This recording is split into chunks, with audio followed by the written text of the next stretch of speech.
Shades of last season for the Gonzaga Bulldogs as they locked down during the final week of the regular season. Now they carry a ton of momentum into Las Vegas in the WCC Tournament.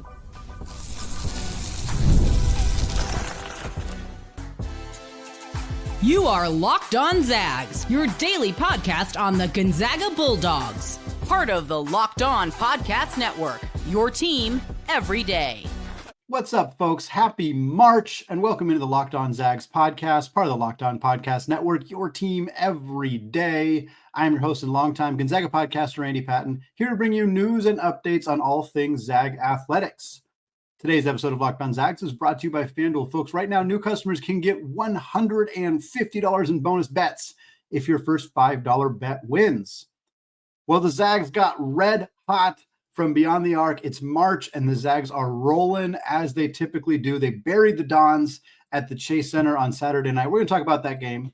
We're going to talk about what it means for the Zags, clinching that 2 seed, clinching that triple bye in the WCC tournament. We're going to talk about the great performance from Ben Gregg. We're going to talk about the record-breaking performance from Ryan Nembhard, what he was able to accomplish in this game, a season-long look at his incredible assist numbers and some milestones and accolades still potentially to come for Gonzaga's senior point guard. We're going to talk about that, as well as the Zag women clinching first place in the WCC tournament and tying for the regular season first place record for them. We're going to talk about that to close out the show.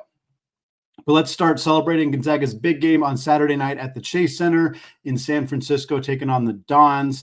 Big time win for the Zags. This is pretty much exactly what they did last year, except, of course, they played St. Mary's in that final regular season game last year. But the ebbs and flows of this season have in so many ways mirrored what happened last year. There were some lower lows this year. The back-to-back losses in conference play, I think, was more devastating than anything we really saw from this team last year. And the way that this team lost games this season in particular was just tragic in so many ways. But Gonzaga also picked up 2 huge wins very early in the year. The Baylor win, which unfortunately didn't age great, and the San Diego State win, whereas last year Gonzaga didn't have those marquee wins kind of going into that stretch in February where they got that Kentucky win and then finished out the season very strong. But this team, last kind of did the same thing in a lot of ways. And coming into this last week, they needed these 2 games. They needed to beat Santa Clara. They needed to beat San Francisco, 2 road games, albeit Saturday's game being a more of a neutral site type feel, which favored the Zags in that one. But Gonzaga not only won these 2 games, they did it handily. 19-point win against Santa Clara, a 20-point win against San Francisco, 2 comfortable huge margin of victories against 2 very, very good teams, 2 teams that both had NCAA tournament at-large aspirations, and Gonzaga, frankly, squashed them for both of them. So we're going to talk about that. Obviously, again, for Gonzaga, getting that 2 seed in the WCC tournament is not just important in the sense that Mark Few has never finished below second in the WCC. I'm sure that was a part of it, but a 2 seed guarantees you that you don't play until Monday. Gonzaga's next game will be Monday, March 10th. I'm recording this on March 2nd. I got a long gap before they play their next game. And it will very possibly, very likely be against San Francisco yet again. If they win that game, they will then move into the championship game, potentially, likely lining up against the Gales of St. Mary's in that one. We'll talk more about Ryan Nembhard later in the show, but want to start with Ben Gregg. What an incredible performance that we got from Ben Gregg on Saturday. 23 points for him, 8 rebounds. He had a block. He was 5 of 7 on his 2-point attempts. He was 3 of 7 on his 3-point attempts. Perfect 4 of 4 from the free throw line. The 23 points are 1 off of his career high, which he had this year against Davidson and again against Portland in Portland. Really, really great performance from him. San Francisco made the decision from a defensive standpoint to pack in the paint and prevent Graham Ike and Braden Huff and whomever from getting easy points right around the rim. The way that they did that was sagging way off of Ben Gregg and, when he was in the game, Michael Ajayi, and kind of daring them to shoot threes. Mark Few made a comment about how he felt it was a little disrespectful after the game. Coach Gerlofson in his post-game press conference said it was not meant to be disrespectful at all. It was just, we have to pick and choose because we're going to basically saying, like, whatever we do, we have to figure out what we're going to allow. And in their mind, allowing Ben Gregg and Michael Ajayi to shoot threes was the best scenario. It's a good strategy.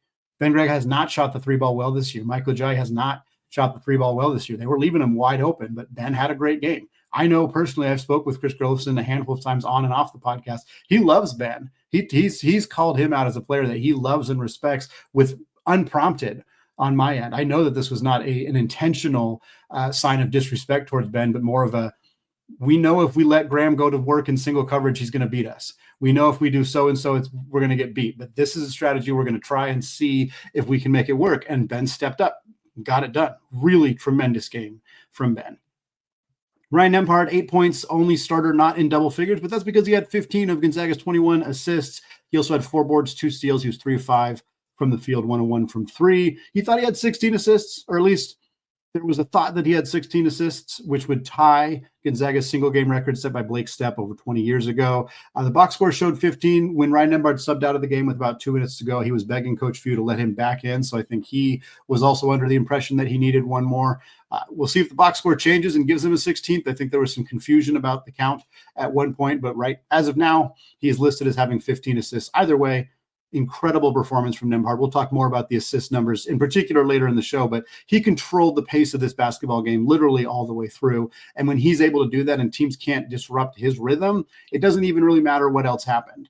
If teams cannot disrupt Ryan Nembhard, Gonzaga will win the basketball game, because in the second half, he knew Ben was the hot hand and he just force-fed him the basketball, and there was nothing the Dons could do. Zags were insanely efficient in this game, 45.8% from 3 of 11 of 24. We'll talk more about that a little bit later. 65.7% on 2-pointers, 23 of 35, and then 16 of 19, 84% from the free throw line. The other Gonzaga guards, Nolan Hickman, Khalif Battle, great games from them. Hickman had 17 points, 5 of 7 shooting, including 2 of 3 from 3. He was aggressive getting downhill, getting to the rim. He knocked down his open shots. Really nice performance from him. Khalif Battle, 5 of 10. In this game, 3 of 5 from 3, he had 14 points. Only 1 free throw attempt. He did attempt to get downhill a few times. He was raising his hands, thinking he got to the free throw line, something we've seen him do quite a bit. But he knocked down clutch threes in this game as well, and really just had a strong performance, particularly in the first half in this contest. Meanwhile, for Gonzaga, defensive end held San Francisco to just over 46% from the field. They were 3 of 18. The Dons, 16.7% from 3. Very, very hard to beat Gonzaga when you give up 95 points. Impossible to beat Gonzaga when you give up 95 points and you shoot 16% from 3. It's just not, it's never going to happen. I can promise you that is never going to happen in Gonzaga basketball history. And so the Dons unable to get it done there. There wasn't a lot of bad in this game. There really wasn't. The bench was mediocre. In this game, Braden Huff had a nice performance, 9 points on 4 of 4 shooting. Emmanuel Innocente, I thought, did some good things. He picked up he had some foul issues. We had 7 points, I think 4 rebounds, a couple of steals. But Michael Ajayi really struggled. And I think part of that is just Ben Gregg had a great game. And for Gonzaga, like the Dons were daring Ben Gregg to shoot and were daring Michael Ajayi to shoot. Ben Gregg knocked down his shots, Michael Ajayi didn't, so he just didn't play very much. He only played 7 minutes. If the worst thing that happened in this game is that Michael Ajayi didn't play very well in 7 minutes, it's just not that big of a deal. We would like to see him be more consistent, but frankly, he has been more consistent lately. This was just not a night for him. USF's strategy to try to take away Gonzaga's 4s by making them shoot 3s worked against Michael Ajayi. They just needed it to work against both Ajayi and Gregg, and that didn't happen because Ben had such a great game. Dusty Stromer only played 5 minutes. He had a careless turnover early in his tenure in this game, and Mark Few just glared at him. He was pissed. It was just a lazy pass that got stolen, easy points for the Dons. He was 1 of 2 in the game. Just continues to be somebody who's kind of fallen out of that rotation spot for Gonzaga and didn't really look like he was. I mean, he didn't. It's not that he didn't look like he was trying, but he just didn't look super engaged and didn't really have enough time to play all that well in this game. He had a nice shot in garbage time, but coming in early in the game and immediately a turnover, I think, soured him on the staff for the rest of that game. And then Marcus Williams went nuts for the Dons, 28 points, 11 of 15 shooting. He was awesome. He had a really, really good game. I didn't really think that was that bad for Gonzaga because their strategy was to limit Malik Thomas, and they did. And that meant Marcus Williams had to take on a bigger scoring role, and he did, and he was great. But it didn't really impact the results of this game very much as Gonzaga ends up coasting to a 20-point win. And that's what I want to talk about. Gonzaga did an excellent job of shutting down Malik Thomas. They hit far more 3s than we expected that they would. We're going to talk about that and more from our keys to victory coming up here in just a second.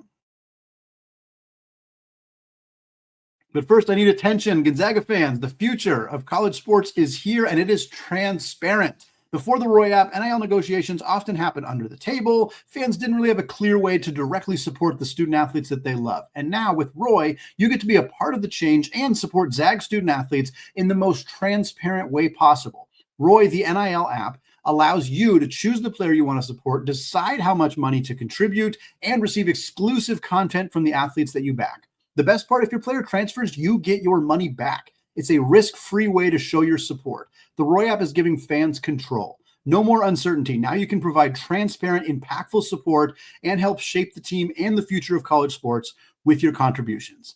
Download the Roy app now from the App Store and start backing Zag athletes the way they deserve, with transparency, trust, and a real impact. This is the future of college sports. Join it now by downloading Roy and supporting your favorite players.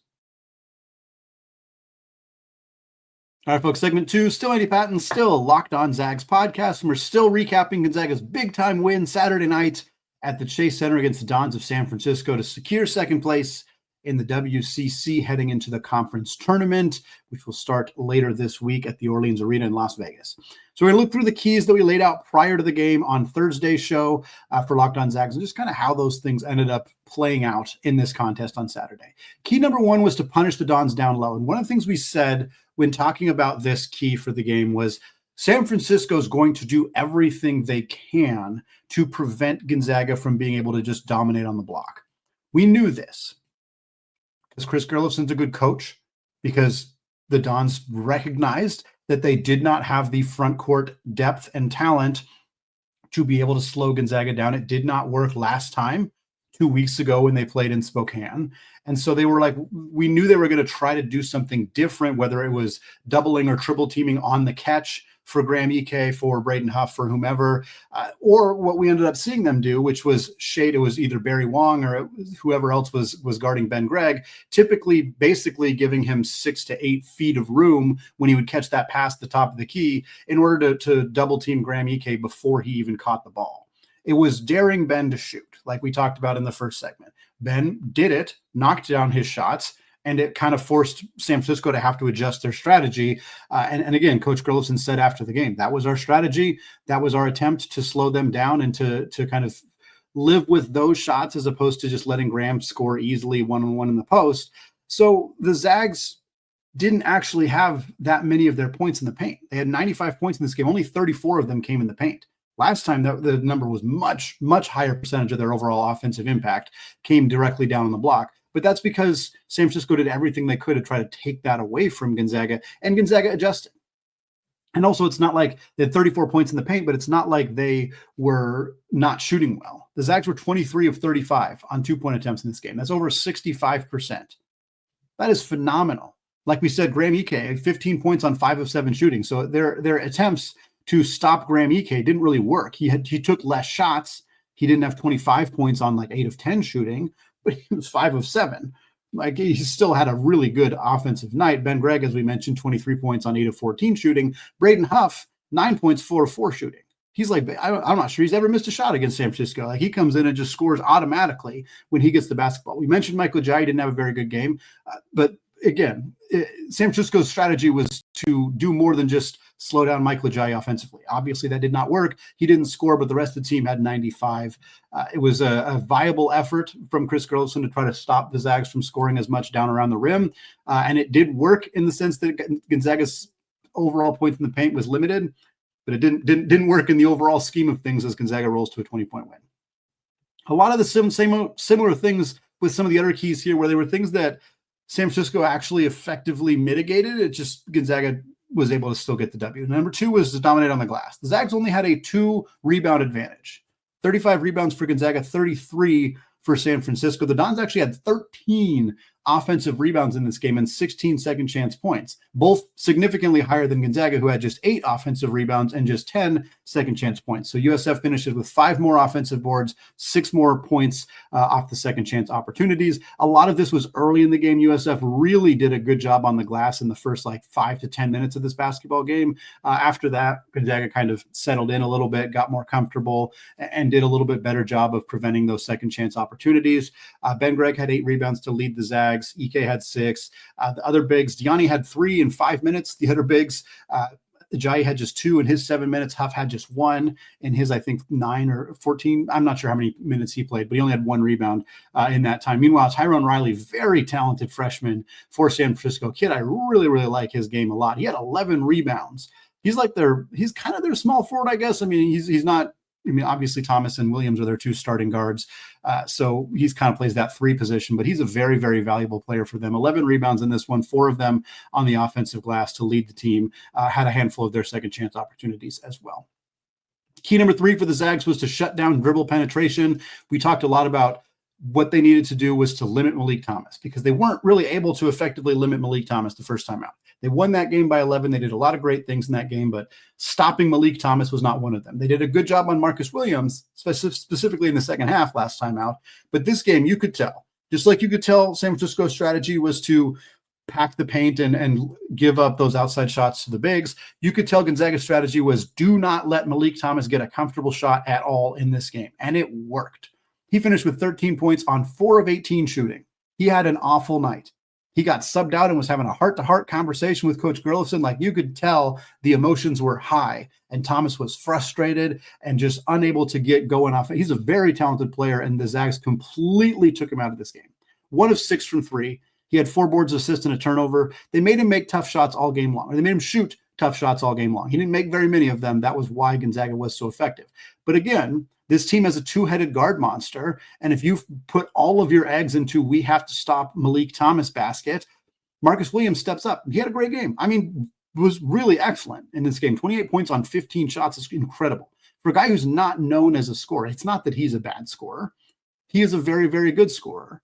He's not as good of a passer as Ryan Nembhard, so the comparison doesn't exactly work, but Williams is kind of more of that playmaking. I'm going to be the guy who sets the tempo and who gets us into our sets. And if that requires me to score more, I'll score more. If it requires me to distribute and facilitate more, I'll do that. And Williams was very good at both those things. And in this game, the Zags said, fine, we're going to dare you to score more. And he did it. 28 points, like we said, 2 of 2 from 3. Really, really good game from him. But the Dons just got no other offense. The outside of Marcus Williams in this game, they were 20 of 52 from the field, which is 38.5%.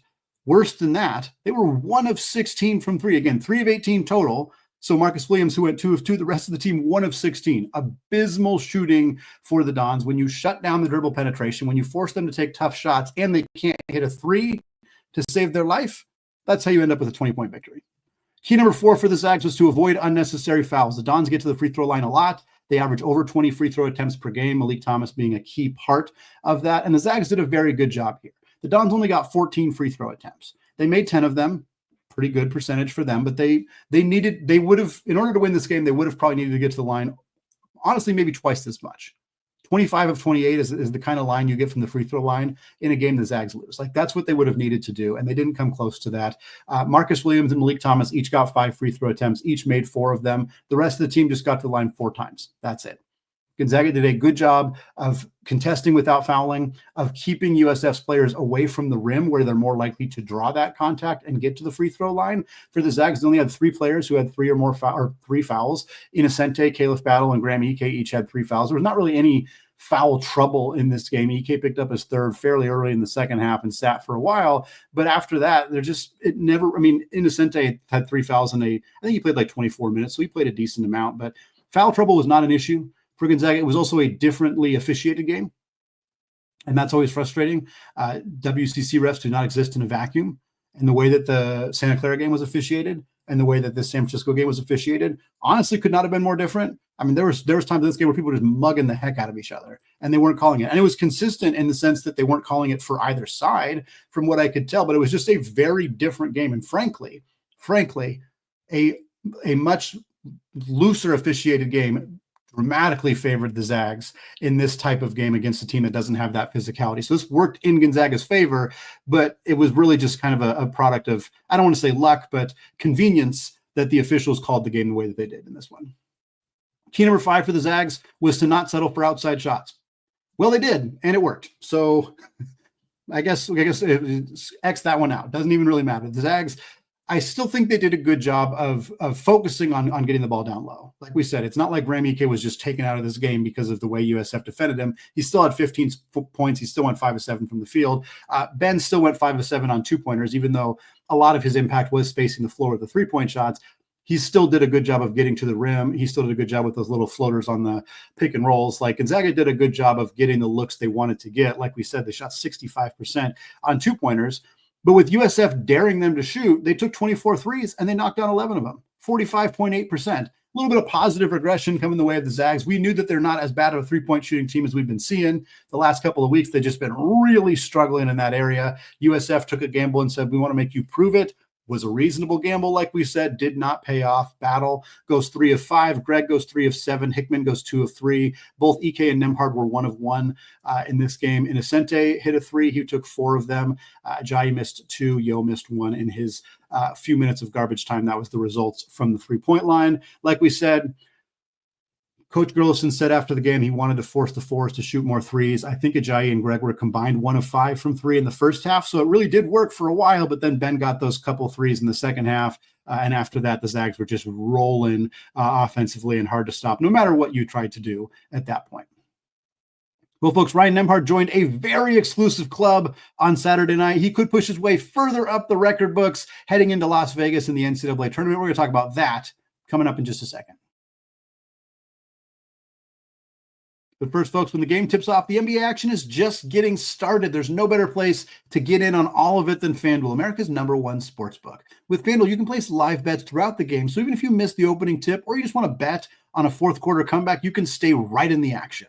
And if you're looking for a bigger payout, you can even combine your live bets into a same game parlay. It's great because when you win, you get paid instantly. Gonzaga is actually the favorite right now to win the WCC tournament. You go to FanDuel right now. The Zags are at -130. St. Mary's is next at +135. And then if you want to take some dark horse candidates, Santa Clara at +1,700. Those same Dons Gonzaga just beat at +2,300. You really want to take a stab, Washington State at +15,000. Not sure David Riley's team's got the juice, but hey, 15,000 to 1 odds. Pretty darn good.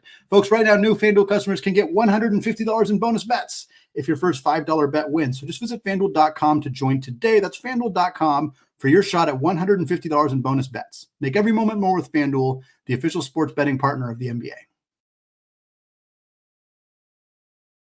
All right, folks, closing out the show, talking more about Ryan Nembhard and the accomplishment that he reached on Saturday night. And now with the entirety of the regular season completed, just kind of a look at what he has accomplished this season from a passing perspective. Ryan Nembhard came into last week, the road game against Santa Clara and the road game against San Francisco, sitting at 280 assists. We knew between those two games that he would pass Emmett Nahr, who in the 2018-19 season at St. Mary's set the WCC single season assist record at 284. We knew that Nembhard was going to get 5 assists between those two games. We knew that.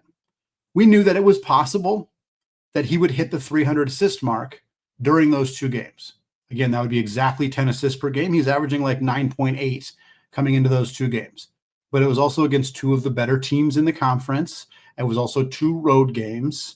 It was against teams that are decent defensively. So it was like, well, maybe he'll get to 300. If he doesn't get to 300 by the end of the regular season, he'll definitely get there in the WCC tournament. You know, assuming Gonzaga makes the NCAA tournament, he'll get there. Well, Gonzaga won those 2 games, so now they are very much locked into making the NCAA tournament. They're obviously going to get at least 1, potentially 2 games in the WCC tournament. But more than that, Nembhard easily got to his 300 assists because he got 15 against Santa Clara and he got 15 again on the road against San Francisco. 30 assists last week alone for Ryan Nembhard gets him up to 310 assists on the season. Again, some might argue 311. There was a count issue that a lot of people thought he did get 16 in that game against San Francisco. As of now, the record books show him at 15 for that game, so 310 on the year. That's tied for the 13th most assists in a single season all time, dating back to 1974, which I think is when they first started tracking this data. He is tied with Sam Crawford, who was at New Mexico State in the 92-93 season, as well as Greg Anthony, who's a longtime NBA player who played at UNLV in the 1990-91 season. Nembhard is the 6th player since 1993 to reach the 300 assist mark in a single season. It had been done just 5 times prior to Nembhard hitting that mark on Saturday against the Dons. The previous times that this has happened, again, since 1993, Kendall Marshall, 351 assists at North Carolina in the 2011-2012 season. Ja Morant, 331 assists at Murray State in the 2018-19 season. Scott Machado, 327 at Iona in 2011-2012. Yuri Collins, very, very talented player at St. Louis in the A10. He had 324 in the 22-23 season. And then Kay Felder had 324 at Oakland in the 2015-16 season.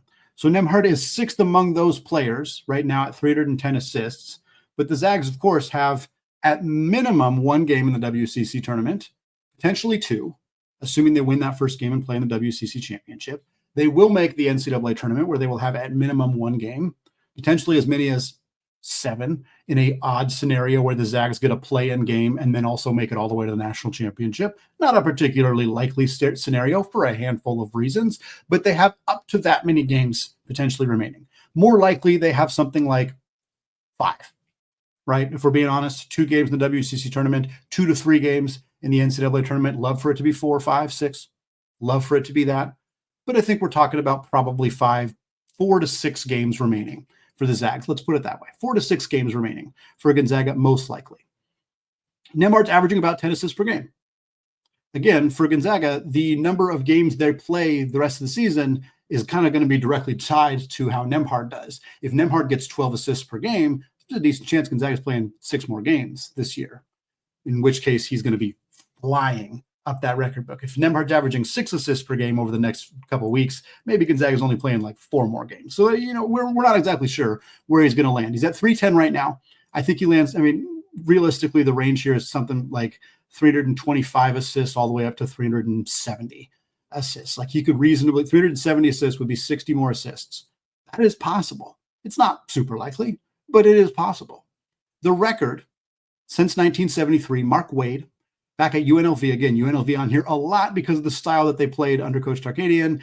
In 1986-87, Mark Wade at UNLV had 406. Nembhard's not getting there. He's 94 assists away from that. He's not getting there. It's not happening for Ryan Nembhard in that particular record. But he could get to Kendall Marshall. The most assists in a single season since 1993 is being held by Kendall Marshall, 351, back in North Carolina a little over a decade ago.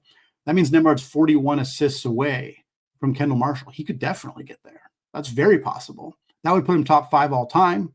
That would put him as the most assists in the last 30 years in a single season. So really incredible stuff from Ryan Nembhard. He's done it so many different ways. He's got that great pass ahead in transition where he's hit Graham Ike and Braden Huff running the floor. He's a maestro in the pick and roll at being able to feed the ball to the post, at being able to recognize backdoor cutters, at being able to kick it out to shooters. Like there's nothing with the basketball in his hands that Ryan Nembhard cannot do in terms of getting another teammate open. It has been a true joy to watch him play the point guard position. And when this season ends, there will be a lot of things that are like, okay, we got through what was kind of a rough couple of years, but more than anything else, I will truly miss watching Ryan Nembhard play the point guard position because I don't think anybody's ever done it better. We've had guards who are maybe better overall players, more well-rounded at the guard position, but we've never had a passer like Ryan Nembhard. Most teams have never had a passer like Ryan Nembhard, and it'll be sad to see it end for him, but what a ride it has been this season with him. Closing out the show very quickly, the Lady Zags clinch a share of the WCC regular season title. Both Gonzaga and Portland won on Saturday. We kind of expected that to happen. That means they both finished with a 17-3 record in conference play. So they are sharing the regular season title, but Gonzaga is going into the WCC tournament with the number 1 overall seed because they swept Portland in the regular season. 2 of UP's 3 losses came against Gonzaga. So Gonzaga wins the head-to-head battle, therefore getting that number 1 seed in Vegas. Zags beat Santa Clara on Saturday, 68-61 in the regular season finale. Yvonne Ejim did not have a very good game. She only had 8 points, has scored in double figures in like basically every one of her games the last couple of years. So very surprising to see her have such an off night. But shout out to the Zags for stepping up without her. Allie Turner, freshman guard, has been phenomenal all year long. 23 points for her. She was 9 of 10 from the field, including 5 of 6 from 3. Bree Salenbien came off the bench to drop 17. She was 6 of 8 from the field, 3 of 4 from 3 as well. Zags 10 of 21 from 3. That tends to get it done, especially when your star player has an off night. UP beat Pacific in overtime, 94-88, in order to keep them tied and keep them to win that share of the regular season title. It wouldn't have mattered if UP had lost this game. It wouldn't have mattered in the sense that they would still have finished second or they would still get the number 2 seed in the WCC tournament. But for their sake, obviously, they wanted to have a share of that regular season title, and they get it. But for the Lady Zags, at least they know that as long as they won that basketball game, that they were going to be the number 1 seed in Las Vegas, and that is going to be the case for Lisa Fortier's club. All right, folks, to wrap it up for me today here on the Locked On Zags podcast, thank you so much for making the show your first listen or your first watch of the day. With no games this week, we're going to have some other stuff. We got some guests potentially lined up. We'll get some other fun stuff, kind of some NCAA tournament seeding scenarios, bracketology, various other things, some WCC tournament preview stuff as well. So stay tuned. Hit subscribe on YouTube if you have not done so yet, so you never miss an episode. Check out the written content as well. There's a link in the show notes on audio and video platforms. Thanks again for listening, folks. And until next time, as always, go Zags.